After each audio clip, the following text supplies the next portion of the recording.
Hello guys, ayun nga at nakapaglinis na nga ako ng bahay. So, ganito nga ako maglinis. Marami akong ginagawang kababalaghan.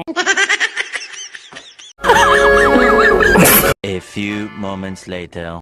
Eto na nga at naglinis na nga ako paunti-unti.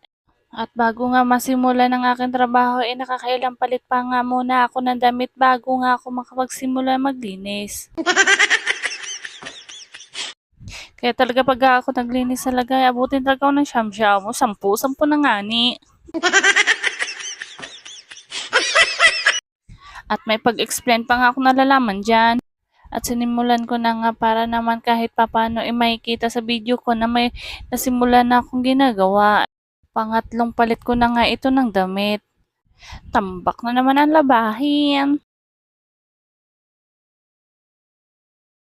Bilisan na akong matapos at inisod ko na nga yung upuan para naman kahit papano may nagagawa na ako. So, tinanggal ko na nga yung mga sapin at aking yung inisod isa-isang maupuan at iniba ko nga ng design. Ayan, ay pasayo-sayo na naman ang persona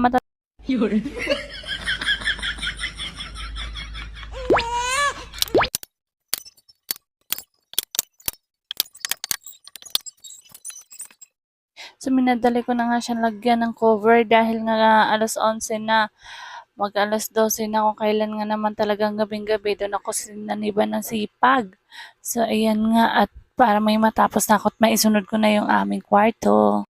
Malapit na nga ako matapos kaya inisod ko na dali-dali yung isang upuan para i-fix na yung pagkalagay. So, winalisan ko muna siya tapos inayos ko ulit. So, ayan na. So, isusunod ko na nga yung aking kwarto. Napakakalat sobra. Para na siyang basurahan. Ayan, so makasakatapos ko na nga siya. Ayan na. Thanks for watching!